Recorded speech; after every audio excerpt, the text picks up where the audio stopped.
Good morning, and welcome back to reading my unread books. Today we have The Organized Mind by Daniel J. Levitin. I will not be keeping this book, and here's why. My mom bought this. She thought it would tell her how to organize her mind.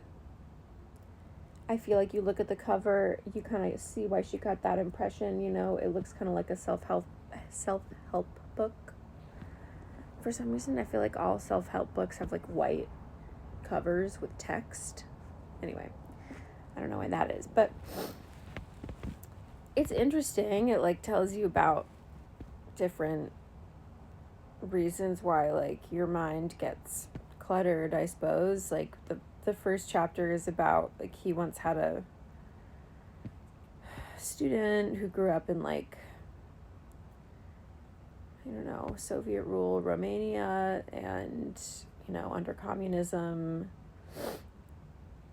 you don't have a lot of choices for things. But then she moved to America, and there are like thousands of choices for every single thing you could possibly buy. And so she was always like, why are there so many pens? Like in Romania, there was only like one pen you could buy, and now I can't decide what pen to buy, which I feel like very relatable.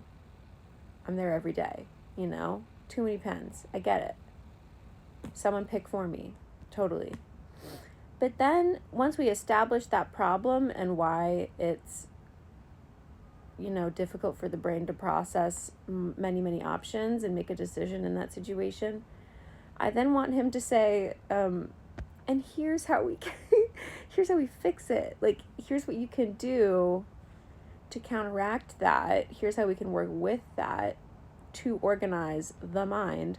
But it doesn't really ever do that. He goes into like, here's how it worked, 20 million years ago in the brain, whatever, not 20 million years ago, but you know what I mean? It's like he goes back to prehistory and just like gives you more of like the neuroscience behind it and maybe some of the psychology behind it.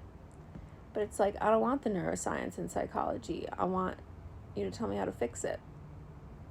So for that reason, it's like really frustrating to read, in my opinion. So I'm not going to be keeping it. That's all.